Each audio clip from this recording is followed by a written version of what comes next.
ನಮಸ್ಕಾರ, ಕೃಷಿ ಘಾತೆಗೆ ಸ್ವಾಗತ. ಇವತ್ತು ನಾವು ಗ್ಲಿರಿಸೀಡಿಯಾ ಗಿಡದ ಬಗ್ಗೆ ಒಂದು ವಿಡಿಯೋ ಮಾಡೋಣ ಅಂತ ಅಂದ್ಕೊಂಡ್ವಿ. ಇದು ಗ್ಲಿರಿಸೀಡಿಯಾ ಗಿಡ. ಇದನ್ನು ನಾವು ಇದು ಸೀಡ್ಲಿಂಗ್ ಮಾಡಿದ್ದೀವಿ, ಅಂದರೆ ಇದು ಬೀಜ ಹಾಕಿ ಬೆಳೆಸಿದ್ದೀವಿ. ಬನ್ನಿ ನೋಡೋಣ. ನಾವು ಗ್ಲಿರಿಸೀಡಿಯಾ ಕಡ್ಡಿನ ನಟ್ಟು ಅದು ಇವತ್ತು ಚಿಗುರಿ ಬಂದಿದೆ. ಅದಕ್ಕೂ ಇದಕ್ಕೂ ಏನು ವ್ಯತ್ಯಾಸ ಅಂತ ನೋಡೋಣ. ಈ ಪಾಟಲ್ಲಿ ಹಾಕಿಟ್ಟಿದ್ವಿ ಕಡ್ಡಿಗಳನ್ನ ತಂದು. ಸೊ ಇವಾಗ ಅದು ಸ್ವಲ್ಪ ಚಿಗುರಿದೆ, ಒಂದು ತಿಂಗಳ ಮೇಲಾಯಿತು. ಇವಾಗ ಚಿಗುರಿದೆ. ಇದನ್ನು ತೆಗೆದು ನಾವು ರಿಪೋರ್ಟಿಂಗ್ ಮಾಡೋಣ.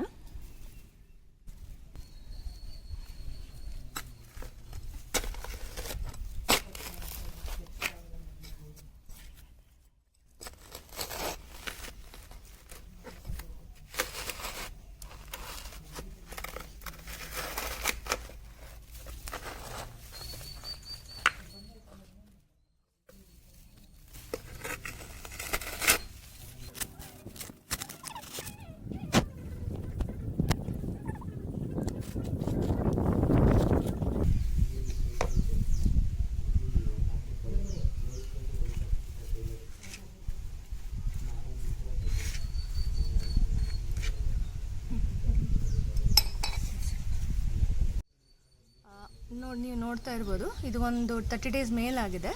ಇಲ್ಲೆಲ್ಲ ಸಣ್ಣದಾಗಿ ಬೇರ್ ಬಂದಿದೆ. ಆ ಬೇರ್ ಬಂದು ಚಿಗುರಿ ಇಲ್ಲಿ ಶೂಟ್ಸ್ ಬಂದಿದೆ, ಹೊಸ ಶೂಟ್ಸು. ಇದು ಕೂಡ ಹಾಗೆ, ಇಲ್ಲೂ ನೋಡಿ ನಟ್ಟಿದ್ದೆ ನಾನು. ಬೇರ್ ಬಂದು ಶೂಟ್ಸ್ ಬಂದು ಇದಾಗಿದೆ. ಬನ್ನಿ ಇದನ್ನು ನಾವು ಇನ್ನೊಂದು ಕವರ್ಗೆ ಹಾಕಿ ಇನ್ನೂ ಒಂದು ಸ್ವಲ್ಪ ಗಟ್ಟಿಯಾಗೋ ಇನ್ನೂ ಚೆನ್ನಾಗಿ ಬೆಳೆಯೋ ತನಕ ನಾವು ಇದನ್ನು ರಿಪೋರ್ಟಿಂಗ್ ಮಾಡೋಣ. ಈಗ ಅದು ಮಾಡೋದಕ್ಕೆ ನಾನು ಕೆಂಪು ಮಣ್ಣು ತೊಗೊಂಡಿದ್ದೀನಿ. ಇಲ್ಲಿ ಕವರ್ ಇದೆ. ಸೊ ಇದಕ್ಕೆ ನಾನು ಹಾಕ್ಕೊಂಡು ಇವಾಗ ಪಾಟಿಂಗ್ ಮಾಡ್ಕೊಳ್ತೀನಿ.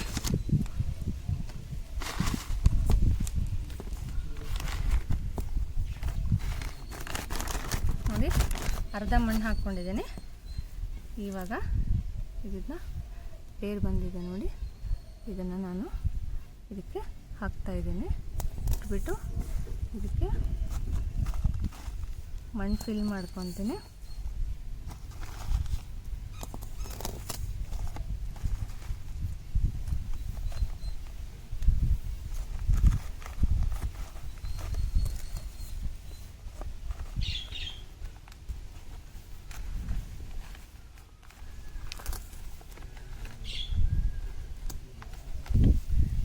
ಈ ಥರ ಇದಕ್ಕೆ ಇನ್ನೊಂದು ಕವರ್ಗೆ ಹಾಕಿ ಇನ್ನೊಂದು ಸ್ವಲ್ಪ ಬೇರು ಬಲಿಷ್ಠವಾಗೋ ತನಕ ಇದನ್ನು ನೀರು ಹಾಕಿ ಬೆಳೆಸ್ಕೊಬೇಕು. ಇನ್ನೊಂದು 15 ಡೇಸಲ್ಲಿ ಈ ಬೇರು ಚೆನ್ನಾಗಿ ಬರುತ್ತೆ.